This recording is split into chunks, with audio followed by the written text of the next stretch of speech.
क्या आपने हाल ही में चांदी के रेट्स पर नजर डाली हैं? कीमतें तो जैसे आसमान छू रही हैं, है ना? तो आज हम इसी सवाल की तह तक जाने वाले हैं कि आखिर चांदी इतनी महंगी हो क्यों रही है। चलिए, इस पूरी कहानी को परत दर परत समझते हैं। सोचिए, जो चांदी के गहने, सिक्के या बर्तन घरों में रखे हैं, अचानक उनकी कीमत बहुत ज्यादा बढ़ गई है। और ये सिर्फ भारत में नहीं हो रहा, पूरी दुनिया में यही हाल है। तो सवाल ये उठता है कि रातों रात ये चांदी इतनी कीमती हो कैसे गई? तो चलिए सबसे पहले और सबसे बड़े सवाल से ही शुरू करते हैं। आखिर चांदी की चमक अचानक इतनी तेज कैसे हो गई? इसके पीछे कुछ बहुत ही मजबूत कारण हैं जो शायद आपको भी हैरान कर दें। सबसे पहले जरा इस नंबर पर गौर कीजिए, 90%। जी हाँ, भारत अपनी जरूरत की 90% से ज्यादा चांदी बाहर के देशों से खरीदता है, यानी इंपोर्ट करता है। इसका सीधा सीधा मतलब ये है कि जब भी दुनिया में चांदी का दाम बढ़ता है तो उसका सबसे गहरा और सबसे तेज असर भारत पर ही पड़ता है। चांदी की कीमत की कहानी का जो सबसे बड़ा आधार है वो यही है, डिमांड और सप्लाई का खेल। पिछले कुछ सालों से दुनिया में चांदी की जितनी मांग है उतनी सप्लाई हो ही नहीं पा रही है। और ये तो हम सब जानते हैं कि जब किसी चीज को चाहने वाले ज्यादा हों और वो चीज कम हो तो उसकी कीमत बढ़ना तो तय है।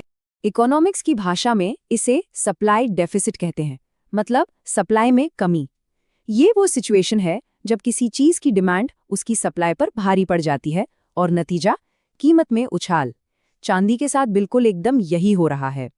अब यहाँ एक बहुत ही दिलचस्प बात है जो चांदी को सोने से बिल्कुल अलग बनाती है। देखिए, चांदी ज्यादातर जमीन से अकेली नहीं निकाली जाती।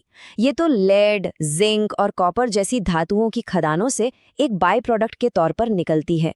इसीलिए भले ही मांग कितनी भी बढ़ जाए, चांदी की सप्लाई को अचानक से बढ़ाना लगभग नामुमकिन है।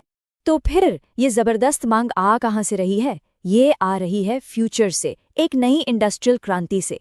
सोलर पैनल्स, इलेक्ट्रिक गाड़ियां, 5G technology, AI chips, medical electronics, इन सभी मॉडर्न टेक्नोलॉजीज में चांदी का इस्तेमाल जरूरी है।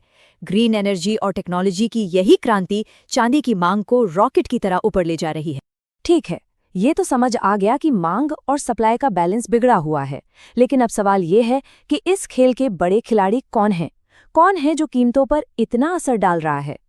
देखिए, यहाँ कई चीजें एक साथ काम कर रही हैं।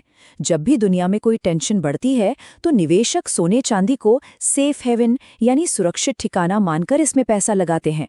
उधर चीन अपनी एक्सपोर्ट पॉलिसी को सख्त कर रहा है, जिससे सप्लाई और घट जाती है। और फिर अमेरिका की इंटरेस्ट रेट पॉलिसी और कॉमेक्स जैसे वायदा बाजारों में होने वाली ट्रेडिंग भी कीमतों में जबरदस्त उठापटक लाती है। ये एक सवाल है जो इंटरनेट पर और हर जगह खूब सुनने को मिलता है। क्या अमेरिका जानबूझकर चांदी की कीमतों को कंट्रोल कर रहा है? ऐसी कई थ्योरीज हैं, लेकिन चलिए थ्योरीज से हटकर जरा फैक्ट्स को देखते हैं। अब इस स्लाइड पर जरा ध्यान दीजिए, ये बहुत कुछ साफ कर देती है। थ्योरी कहती है कि अमेरिका कीमतों में हेरफेर करता है, लेकिन सच्चाई ये है कि अमेरिका के पास चांदी की फिजिकल सप्लाई का कंट्रोल नहीं है। हाँ, वो अपनी डॉलर पॉलिसी, इंटरेस्ट रेट्स और कॉमिक्स पर होने वाली ट्रेडिंग के जरिए कीमतों को प्रभावित जरूर करता है। और देखिए, किसी चीज को प्रभावित करना और उसे पूरी तरह कंट्रोल करना, इन दोनों बातों में जमीन आसमान का फर्क है। तो इस महंगी होती चांदी का आखिर हम पर और पूरी दुनिया पर क्या असर हो रहा है? इसके कुछ फायदे भी हैं तो कुछ नुकसान भी। अगर ग्लोबल लेवल पर देखें तो महंगी चांदी की वजह से रिन्यूएबल एनर्जी सेक्टर में इन्वेस्टमेंट्स बढ़ता है और माइनिंग करने वाले देशों को फायदा होता है। लेकिन इसका दूसरा पहलू ये है कि सोलर पैनल, इलेक्ट्रिक गाड़ियां और हमारे रोज के इलेक्ट्रॉनिक गैजेट्स सब महंगे हो जाते हैं। और अगर भारत की बात करें तो जिन लोगों ने चांदी में इन्वेस्ट किया है उन्हें तो जबरदस्त रिटर्न मिल रहा है, लेकिन आम आदमी के लिए गहने और बर्तन खरीदना महंगा हो गया है।